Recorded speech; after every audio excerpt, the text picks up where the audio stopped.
মধুমিতা খুবই সংস্কারী ছিল। সে তার স্বামী, শ্বশুরমশাই, শাশুড়ি মা, এক দেওর এবং এক ননদের সঙ্গে থাকতো। বিয়ে করে আসার পর থেকে মধুমিতার উপরে সংসারের সমস্ত দায়িত্ব আরোপ করা হয়। তাদের বাড়িতে কোনো কাজের মেয়ে না থাকায় বাড়ির সমস্ত কাজকর্ম থেকে শুরু করে 3 বেলা রান্না করা মধুমিতারই কাজ ছিল। আর সকলেই প্রত্যেকদিন আলাদা আলাদা খাবার খেতে পছন্দ করত বলে মধুমিতার সকাল শুরু হতো রান্নাঘর থেকে আর দিন শেষ হতো রান্নাঘরেই। এভাবেই সংসারের কাজকর্ম একা একা প্রত্যেকদিন করার ফলে মাঝে মধ্যে সে ভীষণই ক্লান্ত হয়ে পড়তো। কিন্তু সে যতই ক্লান্ত হোক না কেন কিংবা যতই অসুস্থ থাকুক না কেন, তাকে তার কাজকর্মের দায়িত্ব থেকে ছুটি দেওয়া হতো না। আর আজকেও মধুমিতা সকালবেলা অসুস্থ বোধ করায় কিছুতেই তাড়াতাড়ি ঘুম থেকে উঠতে পারে না। তবুও সে কোনো রকমে ঘুম থেকে উঠে রান্নাঘরে চলে যায়। কই গো বৌমা, তাড়াতাড়ি খাবার নিয়ে এসো, আমরা সবাই টেবিলে বসে অপেক্ষা করছি তো। এরা 2 ভাই বোনই কলেজে যাবে, রঞ্জন অফিসে যাবে, আর এখনো তোমার রান্না হয়নি? সকাল থেকে ঘুম থেকে উঠে কি করছো শুনি?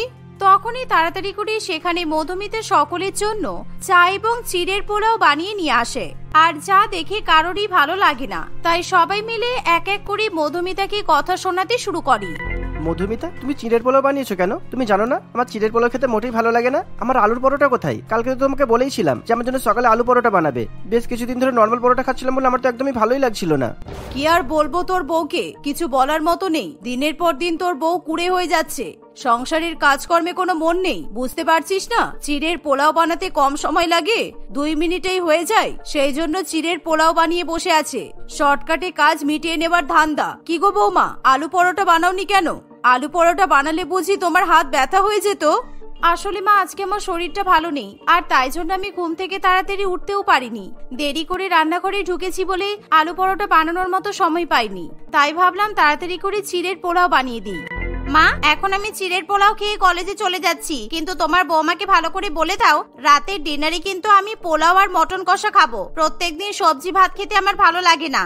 কিন্তু প্রিয়া, তোমার দাদা আজকে রাতে লুচি আর ঘুগনি খাবে বলেছিল, তাই তো আমি মটর ভিজিয়ে দিয়েছি। তুমি আবার এখন পোলাও মটন কষা খাবে বলছো? আরে অদ্ভুত তো, আমি তো বলেছি আমি লুচি খাবো। আমি তো একবার এটা বলিনি যে আমার সঙ্গে সঙ্গে আমার পরিবারের সবাই লুচি ঘুগনি খাবে। আমার বোন যখন পোলাও মটন কষা খেতে চেয়েছে, তাহলে তুমি ওর জন্য অবশ্যই পোলাও মটন কষা বানিয়ে দেবে। আমি কিন্তু সব লুচি পোলাও মটন কষা রাত্রেবেলা খাবো না। আমার জন্য তুমি পাতলা পাতলা রুটি আর কদিন আগে যে এঁচড় কিনে এনেছিলে না, সেই এঁচড়ের তরকারি করবে। তোমার ওই পাতলা রুটি দিয়ে এঁচড়ের তরকারি খেতে খুবই ভালো লাগে। কিন্তু বাবা, আপনি যে এঁচড়টা বাজার থেকে কিনে এনেছিলেন সেটা একদমই খারাপ ছিল, তাই ওটা ফেলে দিতে হয়েছে। একদম মিথ্যা কথা বলবে না, তোমার চালাকি আমি খুব ভালো মতোই বুঝতে পারছি। এঁচড় কাটতে কষ্ট হয় বলে তুমি এঁচড় ইচ্ছা করে ফেলে দিয়েছো, যাতে তোমাকে এঁচড় রান্না করতে না হয়। কি বা করো বলো তো তুমি সারাদিন? এমন তো নয় যে তুমি অফিস করছো, চাকরি করছো, সারাদিন বাড়িতে থেকে একটু যা রান্না করো তাতেই তোমার এত সমস্যা। সবার মুখে এমন ধরনের কথা শুনে মধুমিতা প্রচন্ড রেগে যায়, কারণ প্রত্যেকদিন সে সকলের পছন্দ মতো আলাদা আলাদা খাবার রান্না করে দেয়। কিন্তু একটা দিন তার শরীর অসুস্থ থাকায় সে যেহেতু সবার পছন্দ মতো খাবার রান্না করতে পারে না, তাই সবাই তাকে উল্টোপাল্টা কথা শোনায়। এভাবেই মধুমিতা যতই তার পরিবারের প্রতি খেয়াল রাখুক না কেন, কেউ তার কদর করে না। তাই মধুমিতা এবার মনে মনে ঠিক করে সে তার পরিবারকে জব্দ করেই ছাড়বে। ঠিক আছে, আপনারা সবাই শুনে নিন, আমি তো আপনাদের বাড়ির জন্য সেরকম কিছু একটা করি না, তাই আশা করছি আমি রান্না বান্না না করলে আপনাদের সেরকম একটা সমস্যা হবে না। আমি রান্নাঘরে হরতাল ডাকছি, যতদিন না আমার নিজে থেকে ইচ্ছা হবে ততদিন আমি রান্না বান্না করব না। আপনাদের যার যেটা খাওয়ার ইচ্ছা হবে নিজেরা রান্না করে খেয়ে নেবেন।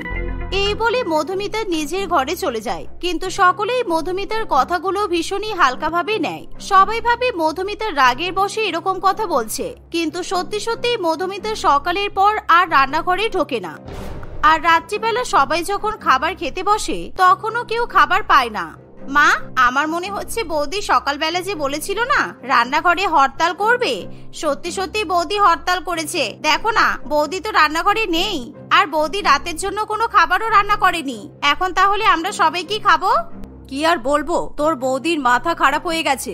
এতদিন পর্যন্ত লোকজন রাস্তাঘাটে হরতাল করে শুনেছি, কিন্তু এখন আবার আমার বাড়ির রান্নাঘরে হরতাল হচ্ছে। দুপুরেও তোর বৌদি কিছু রান্না করেনি, আমি শুধু আলু সিদ্ধ ভাত রান্না করেছিলাম, তোর বাবা আর আমি সেটাই খেয়েছি।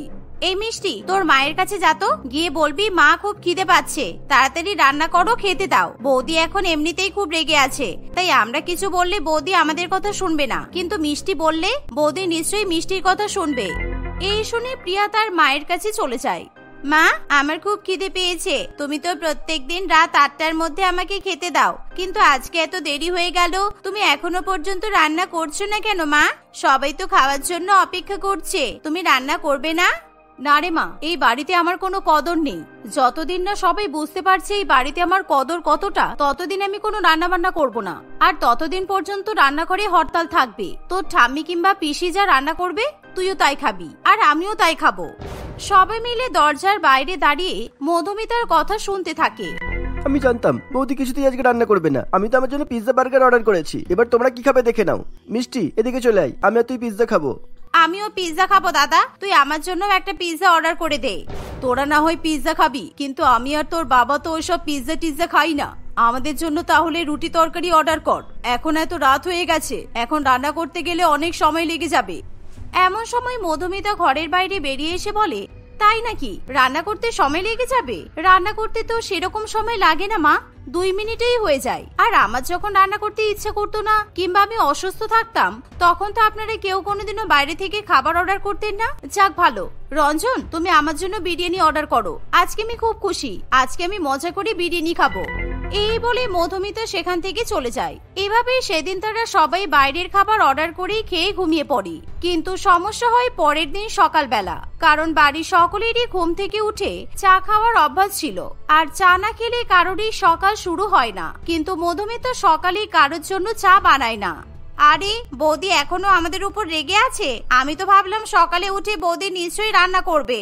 উফ, আমার ভীষণ মাথা ব্যথা করছে, চা না খেলে কিছুতেই আমার মাথা ব্যথা ঠিক হবে না। সকালবেলা ঘুম থেকে উঠে বৌমা মিষ্টিকে নিয়ে পার্কে ঘুরতে গেছে, বাড়ির কোনো কাজও করেনি আর রান্নাও করেনি। জানি না, মাথাটা পুরোপুরি নষ্ট হয়ে গেছে মনে হয়। বাড়ির বউ হয়ে সকালে ট্যাং ট্যাং করে বেরিয়ে গেল। আমি রান্নাঘরে চা করতে গিয়েছিলাম, কিন্তু কিছুতেই চিনির কৌটো খুঁজে পেলাম না। তা তুমি খুঁজে পাবে কেন? কতগুলো বছর তুমি রান্নাঘরে যাওনি, তার কোনো হিসাব আছে? যেদিন থেকে বৌমা বাড়িতে এসেছো তুমি তো রান্নাঘরে যাওয়াই বন্ধ করে দিয়েছো। যাও, একটু কষ্ট করে চিনির কৌটোটা খুঁজে তাড়াতাড়ি চা বানিয়ে নিয়ে এসো। আরে বাবা, আমি খুঁজেছি বললাম তো, পাচ্ছি না। এই রাকেশ, তুই বাইরের দোকান থেকে তাড়াতাড়ি চিনি আর দুধ কিনে নিয়ে আয় তো বাবা। দুধ কিনতে হবে কেন? প্রত্যেকদিন তো দুধওয়ালা বাড়িতে দুধ দিয়ে যায়, আজকে কি দুধওয়ালা হরতাল করেছে নাকি বৌদির মতো? আরে না রে, প্রত্যেকদিন দুধওয়ালা তো 6টার সময় দুধ দিতে আসে, আর বৌমাই প্রতিদিন দুধওয়ালার কাছ থেকে দুধ নেয়। কিন্তু আজকে বৌমাই ইচ্ছা করে ঘুম থেকে ওঠেনি, তাই মনে হচ্ছে দুধওয়ালা কলিং বেল বাজিয়ে চলে গেছে। আমাদের তো কারোরই ঘুম ভাঙেনি। তুই যা, বেশি না বকে তাড়াতাড়ি দুধ আর চিনি নিয়ে আয়। এই শুনে রাকেশ বাইরে থেকে চিনি এবং দুধ নিয়ে আসে, আর কাঞ্চন দেবী সবাইকে চা করে খাওয়ায়। অন্যদিকে মধুমিতা তার মেয়ে মিষ্টির সঙ্গে পার্কে হাঁটাহাঁটি করার পর বাইরে থেকে ব্রেকফাস্ট করে তবেই বাড়িতে ফিরে আসে। রঞ্জন আজকে অফিসে কোনো টিফিন নিয়ে যেতে পারে না। প্রিয়া এবং রাকেশও কলেজে টিফিন না নিয়েই চলে যায়। আর এবার দুপুরে রান্না বান্নার দায়িত্ব এসে পড়ে কাঞ্চন দেবীর উপর। এই নাও, আমি বাজার করে নিয়ে এসেছি। উচ্ছে আছে, পটল আছে, লাউ শাক আছে, ইঁচড় আছে, চিংড়ি মাছও এনেছি। তুমি আজকে উচ্চের চচ্চড়ি, পটল চচ্চড়ি, লাউ শাক চচ্চড়ি আর ইঁচড় চিংড়ি রান্না করো, কেমন? কি, আমি এখন গরমের মধ্যে রান্নাঘরে গিয়ে এত কিছু রান্না করব? তুমি দেখতে পাচ্ছ না বৌমা এখন রান্নাঘরে হরতাল করছে? তুমি ইচ্ছাকৃতভাবে আমাকে এত কিছু রান্না করতে বলছো, তাই তো, যাতে আমার রান্না করতে কষ্ট হয়? আরে আমাদের বাড়িতে প্রত্যেকদিন দুপুরবেলা এর থেকেও বেশি পদ রান্না হয়, তোমাকে তবুও কম করেই রান্না করতে বললাম। তাহলে ভাবো বৌমা প্রত্যেকদিন কিভাবে অত কিছু রান্না করতো। বৌমার সঙ্গে আমার তুলনা করে কোনো লাভ নেই। আমি বুড়ি হয়ে গেছি, তোমার বৌমা নিশ্চয়ই বুড়ি হয়নি। আমি শুধুমাত্র ভাত আর পটল চিংড়ি রান্না করে দিচ্ছি, খাবে খাবে, না হলে না খাবে। আর রাত্রিবেলা আমি রান্না করতে পারবো না, রাকেশকে বলে দেবো বাইরে থেকে খাবার অর্ডার করতে। এভাবেই দেখতে দেখতে 2-4 দিন কাটে, কিন্তু এখনো পর্যন্ত মধুমিতা কিছুতেই রান্নাঘরে ঢোকে না। এর ফলে বাড়ির সকলেরই ভীষণ সমস্যা হয়। সময় মতো কেউ ঠিকঠাক ভাবে খাবার পায় না, আর নাইবা এখন কেউ আলাদা আলাদা খাবার খাওয়ার জন্য আবদার করতে পারি। কাঞ্চন দেবী কোনো রকমে একবেলা রান্না করে, কিন্তু সেই খাবারের স্বাদ কারোরই পছন্দ হয় না। আর প্রিয়াকে রান্না করতে বললেই সে বাইরে থেকে খাবার অর্ডার করে দেয়। এভাবে বাইরের খাবার খাওয়ার ফলে রামলাল বাবুর পেট খারাপ করে। প্রিয়া, আজকে আমি রান্না করতে পারবো না, আমার শরীরটা একদমই ভালো লাগছে না। কালকে জানি না কি উল্টোপাল্টা খাবার তুই অর্ডার করেছিস, ওই খাবার খাওয়ার পর থেকে আমার পেটে খুব ব্যথা করছে। আজকে আর বাইরে থেকে কোনো খাবার অর্ডার করতে হবে না, তুই আজকে আমাদের সবার জন্য রান্না কর। কি শেষ পর্যন্ত আমাকে রান্না বান্না করতে হবে? বাড়িতে বৌদি থাকতে, তুমি থাকতে এখন আমি রান্নাঘরে যাব? রান্না করতে পারবি না মানে? যখন শ্বশুর বাড়িতে যাবি তখনও কি রান্না করবি না তুই? তোর বৌদিকে দেখেছিস তো কত ভালো ভালো খাবার রান্না করতে পারে, আর আমাদের সবার পছন্দ মতো খাবারও রান্না করে। শ্বশুর বাড়িতে গিয়ে তোরও যদি এরকম অবস্থা হয় তাহলে তুই কি করবি? তাই এখন থেকে রান্না বান্নাগুলো শিখে রাখা দরকার। এই শুনে প্রিয়া রান্নাঘরে চলে যায়, কিন্তু রান্না করতে গিয়ে প্রিয়া ভুলবশত তরকারি পুড়িয়ে ফেলে। এর ফলে সেদিন কারোর কপালে খাবার জোটে না। মা প্লিজ বৌদিকে এবার তোমরা গিয়ে বলো না রান্না বান্না শুরু করতে, আর ভালো লাগছে না। আমি এবার বুঝতে পারছি বৌদি আমাদের সংসারের জন্য কত কিছু করে। হ্যাঁ রে মা, আমিও বুঝতে পারছি, কিন্তু তোর বৌদির সামনে কিছু বলার মতো আমার সাহস নেই। আমরা এতদিন পর্যন্ত বৌমার কদর করিনি। বৌমা আমাদের সংসারটাকে সুন্দরভাবে সাজিয়ে রেখেছিল। বৌমাকে ছাড়া আমাদের সংসার একেবারেই অচল। আমরা যখন যেটা বলেছি আমাদেরকে রান্না করে খাইয়েছে, কিন্তু আমরা কখনো ওর দিকটা ভেবে দেখিনি। বৌমার জায়গায় বৌমা কিন্তু একদমই ঠিক আছে। কালকে তো আমার জন্মদিন, আর বৌদি প্রত্যেক বছর আমার জন্মদিনের আগের দিন আমার পছন্দের ছানার সন্দেশ বানায়, পায়েসও বানায়, এমনকি নিজের হাতে কেক বানিয়ে রাত 12টার সময় আমাকে সারপ্রাইজ দেয়। কিন্তু আমার মনে হচ্ছে না বৌদি এবার কিছু করবে। বৌদি রান্নাঘর থেকে হরতাল কবে তুলবে কি জানি। এমন সময় সেখানে মিষ্টি এসে বলে, পিসি মা রান্নাঘরে গেছে, আর মা তোমার জন্য মিষ্টি, পায়েস, কেক বানাচ্ছে। আমি এখনই দেখে এসেছি, চলো তোমরা। মিষ্টির কথা শুনে সকলেই খুবই অবাক হয়, আর সবাই রান্নাঘরে গিয়ে দেখে যে সত্যি সত্যি মধুমিতা তার ননদের জন্মদিন উপলক্ষে পায়েস, মিষ্টি এবং কেক বানাচ্ছে। আর যা দেখে প্রিয়া খুবই খুশি হয়ে তার বৌদিকে জড়িয়ে ধরে, এমনকি প্রিয়ার চোখে জল চলে আসে। সবাই মিলে এবার এক এক করে মধুমিতার কাছে ক্ষমা চায়। আর সেদিনের পর থেকে মধুমিতার শাশুড়িমা এবং ননদ তাকে রান্নার ক্ষেত্রে সাহায্য করে, আর কেউ কখনো মধুমিতার উপর চাপ সৃষ্টি করে না। এভাবেই সবাই হাসি খুশি বসবাস করতে থাকে। সীমা, দেখতে দেখতে তুই কত বড় হয়ে গেলি, আর কিছুদিন পর তোর বিয়ের জন্য সম্বন্ধ আসা শুরু হবে। তাই আমার ভেবেই একটা কেমন লাগছে। তোর যদি বিয়ে হয়ে যায় তোকে ছাড়া আমি কি করে বাঁচবো কি জানি। মা, তুমি সবসময় আমার বিয়ে নিয়ে কেন চিন্তা করো বলো তো? তোমার বড় মেয়েও তো আছে, সুতরাং তুমি আগে নিজের বড় মেয়ের বিয়ে দাও, তারপরে ছোট মেয়ের বিয়ে দেওয়ার কথা ভাববে। কারণ বোনের আগে দিদির বিয়ে হওয়া দরকার। তাই তুমি আর বাবা দুজনে মিলে দিদির বিয়ের সম্বন্ধ খোঁজো। সীমা এবং সঞ্চিতা দুই বোন। সঞ্চিতা বাড়ির বড় মেয়ে, আর সীমা হলো ছোট মেয়ে। দুই বোন দেখতে খুবই সুন্দরী হওয়ায় প্রত্যেকেই দুই বোনকে খুবই পছন্দ করে। এমনকি দুই বোনের বিয়ের কথা হলে ছেলেপক্ষ এসেও দুই বোনের তরফ থেকে চোখ ফেরাতে পারে না। বিশেষ করে সঞ্চিতাকে দেখতে খুবই সুন্দরী হওয়ায় তাকে দেখলেই পাত্রপক্ষের পছন্দ হয়ে যায়। কিন্তু তবুও এখন সঞ্চিতা বিয়ে করতে চায় না, আর সীমা তার দিদির বিয়ে দেওয়ার জন্য ব্যস্ত হয়ে ওঠে।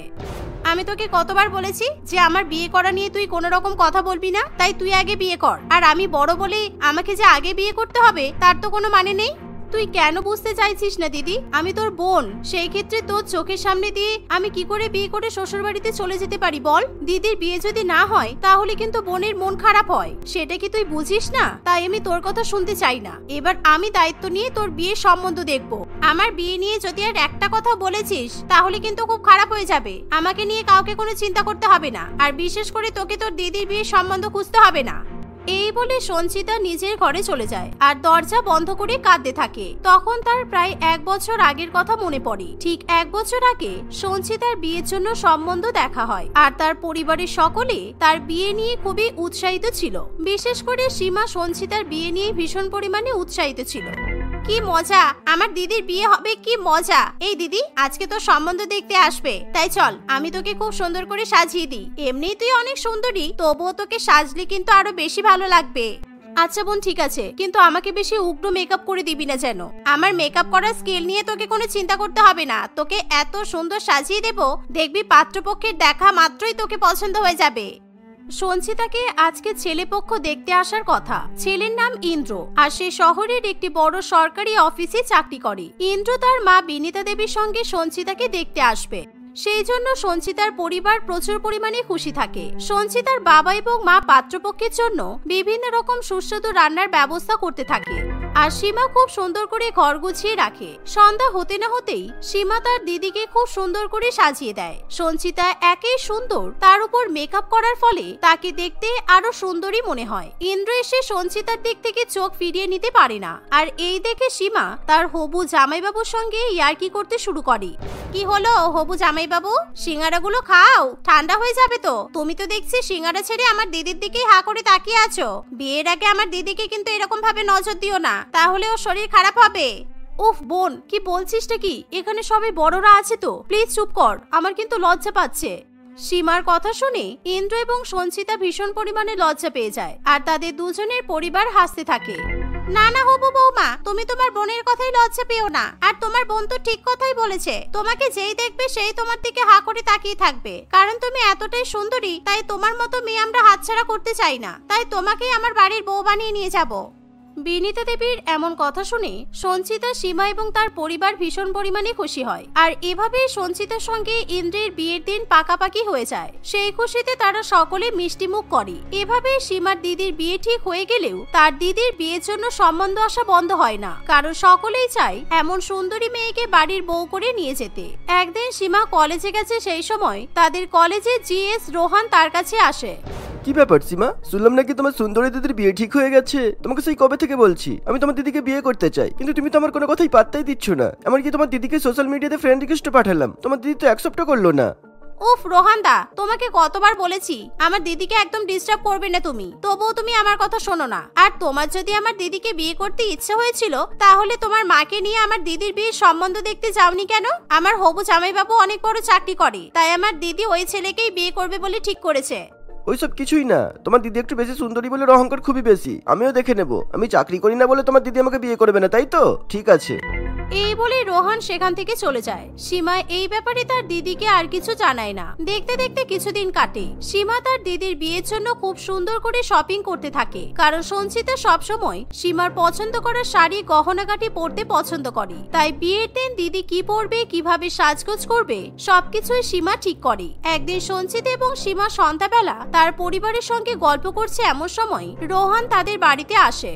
হ্যালো, আমি রোহান। অ্যাকচুয়ালি আমি শুনলাম তোমার নাকি বিয়ে ঠিক হয়ে গেছে, কিন্তু তোমাকে তো বিয়ে আমাকেই করতে হবে। তাই আজকে আমি আমার বিয়ের সম্বন্ধ নিয়ে তোমার কাছে এসেছি। আগে তোমার পরিবারের সঙ্গে পাকাপাকি কথা বলবো, তারপর আমার মায়ের সঙ্গে তোমার দেখা করাবো। রোহানের এমন ব্যবহার দেখে সঞ্চিতা এবং সীমা প্রচুর পরিমাণে রেগে যায়। এমনকি তাদের বাবা মাও রোহানের উপর ভীষণ পরিমাণে অসন্তুষ্ট হয়।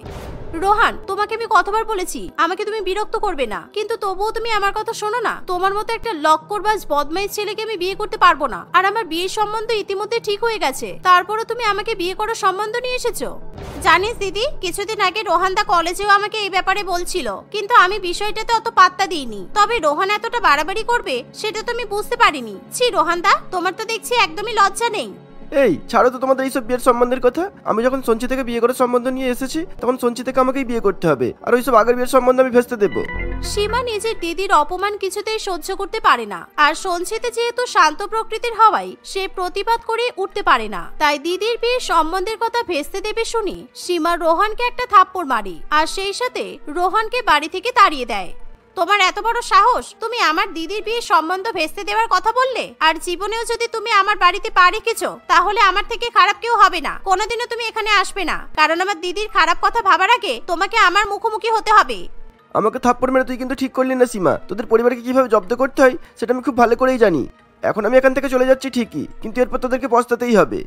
এই বলে রোহান সেখান থেকে চলে যায়। কিন্তু রোহানের এরকম কথা শুনে আর সীমার এরকম জেদ দেখে সঞ্চিতা ভীষণ পরিমাণে ভয় পেয়ে যায়। তাই সঞ্চিতা নিজের বোনকে শান্ত থাকতে বলে, কিন্তু দিদির এরকম অসম্মান দেখে বোন কিছুতেই শান্ত হয়ে থাকতে পারে না। তাই সীমা সবসময় তার দিদিকে বাঁচানোর জন্য প্রতিবাদ করতে থাকে, কারণ সীমা চায় না তার দিদির এত ভালো বিয়ের সম্বন্ধ নষ্ট হোক। আর এই ব্যাপারে ইন্দ্র যাতে কোনো খবর না পায়, সেই বিষয়টা সীমা তার দিদিকে ভালো করে বুঝিয়ে দেয়।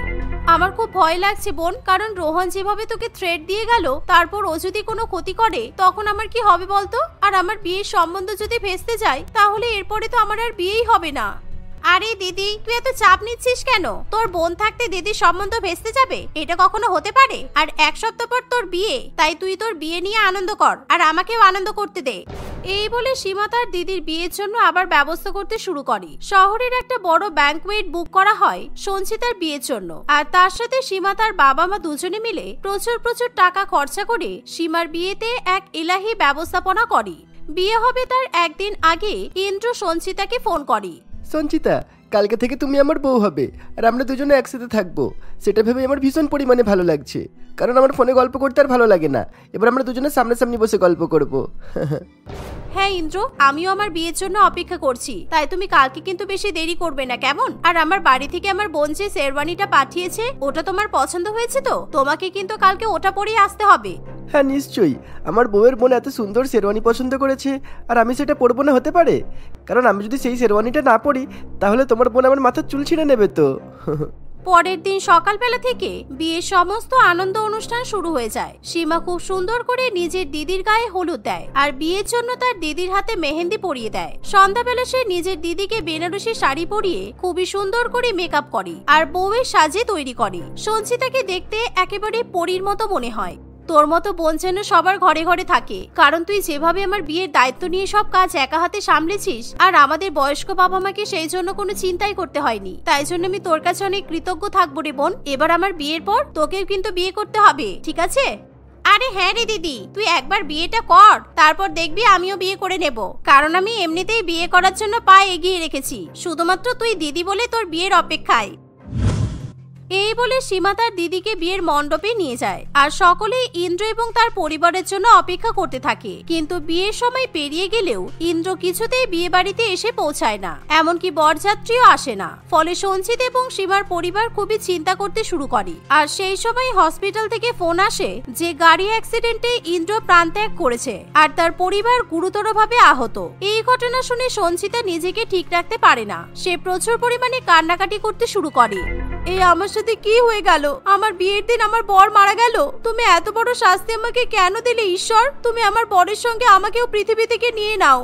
এভাবেই সঞ্চিতা ভীষণ পরিমাণে কাঁদতে কাঁদতে অজ্ঞান হয়ে মাটিতে লুটিয়ে পড়ে। আর সীমা নিজের দিদির এরকম অবস্থা কিছুতেই সহ্য করতে পারে না। এভাবে বিয়ের দিন সঞ্চিতার বিয়ে ভেঙে যায়। এই অস্বাভাবিক যন্ত্রণা সঞ্চিতা কিছুতেই মেনে নিতে পারে না, আর সে ঠিক করে যে সে আর কখনোই বিয়ে করবে না। পরে পুলিশ ইনভেস্টিগেশনের মাধ্যমে জানা যায় যে রোহান সেই গাড়ি দুর্ঘটনা ঘটিয়েছে, সেই কারণে পুলিশ রোহানকে গ্রেপ্তার করে। তুই যদি সেদিন রোহনের কথাবার্তার প্রতিবাদ না করতিস, তাহলে হয়তো আজকে আমার বরকে মরতে হতো না। আমার এখন মনে হচ্ছে দিদির বিয়ের সম্বন্ধ ভেস্তে দেওয়ার জন্য একমাত্র আমার বোনই দায়ী। দিদি, তুই প্লিজ আমাকে ভুল ভাবিস না, কারণ তোর কোনো ক্ষতি হোক সেটা আমি কোনোদিনও চাই না। রোহন দাছে এরকম একটা কাণ্ড ঘটাবে সেটা আমি স্বপ্নেও ভাবতে পারিনি। কিন্তু দেখ, পুলিশ ওকে শাস্তি দিয়েছে। আর তুই চিন্তা করিস না দিদি, যতক্ষণ পর্যন্ত আবার তোর বিয়ের সম্বন্ধ আমি ঠিক না করব, ততক্ষণ আমি এই বাড়ি থেকে কোথাও যাব না। না রে বোন, একবার বিয়ের সম্বন্ধ ভেস্তে যাওয়ার পর কোনো মেয়েরই আর বিয়ে করার ইচ্ছে থাকে না, তাই আমিও আর কোনোদিনও বিয়ে করব না। এভাবেই সঞ্চিতা ঠিক করে যে সে কোনোদিনও বিয়ে করবে না। কিন্তু সীমাও মনে মনে প্রতিজ্ঞা করে যে যতক্ষণ পর্যন্ত তার দিদির বিয়ের সম্বন্ধ ঠিক না হচ্ছে, ততক্ষণ পর্যন্ত সেও বিয়ে করবে না। এভাবেই দেখতে দেখতে একটা বছর কেটে যায়। আর যখনই সীমার বিয়ের জন্য কথা শুরু হয়, তখনই সে তার দিদির বিয়ের কথা শুরু করে। কিন্তু সঞ্চিতা কিছুতেই আর কাউকে বিয়ে করতে চায় না, আর সেই জন্য সীমাও বিয়ে করতে রাজি হয় না। এভাবেই দেখতে দেখতে কিছুদিন কাটে। একদিন সীমার জন্য রতন নামে একটি ছেলের বিয়ের সম্বন্ধ আসে, আর রতন শহরের অনেক বড় ব্যবসায়ী ছিল। রতন তার দাদা পিয়াসের সঙ্গে সীমাকে দেখতে আসে। সেই সময় সঞ্চিতাকে দেখে পিয়াসের খুবই পছন্দ হয়, আর পিয়াস সেই কথা তার ভাইকে জানায়। দেখুন, আপনাদের পরিবার খুবই ভালো, আর আমার সীমাকে ভীষণ পরিমাণে পছন্দ হয়েছে। কিন্তু এই পরিবার থেকে শুধুমাত্র একটা মেয়েকে আমি আমার বাড়ির বউ বানিয়ে নিয়ে যেতে চাই না। আপনারা যদি মত দেন, তাহলে সীমার দিদিকে আমি আমার দাদার সঙ্গে বিয়ে দেবো। রতনের এমন কথা শুনে সীমা খুবই খুশি হয়। কিন্তু সঞ্চিতা রতন এবং পিয়াসের সামনে তার জীবনের সত্যি ঘটনা প্রকাশ করে। কিন্তু পিয়াসের সেই ঘটনা নিয়ে কোনো রকম আপত্তি থাকে না, কারণ সে সঞ্চিতাকে এতটাই পছন্দ করে ফেলে যে সঞ্চিতার অতীতকেও সে মেনে নিতে রাজি হয়। দেখেছিস দিদি, আমি তোকে কি বলেছিলাম যে তোর বিয়ে ঠিক না হলে আমি বিয়ে করব না? তাই দেখ, আজকে দিদি আর বোন দুজনের একই বাড়িতে বিয়ে ঠিক হলো। তাহলে দিদি, তুই কি এখনো আমার উপর রেগে থাকবি? সঞ্চিতা নিজের বোনের কথা শুনে হেসে ফেলে আর এভাবেই একই পরিবারে দুই বোনের বিয়ের সম্বন্ধ ঠিক হয়। কয়েক মাসের মধ্যেই সঞ্চিতা এবং সীমা দুই বোনের একই মণ্ডপে বিয়ে হয় আর তারা শ্বশুর বাড়িতে গিয়ে সুখে শান্তিতে মানিয়ে গুছিয়ে সংসার করতে থাকে।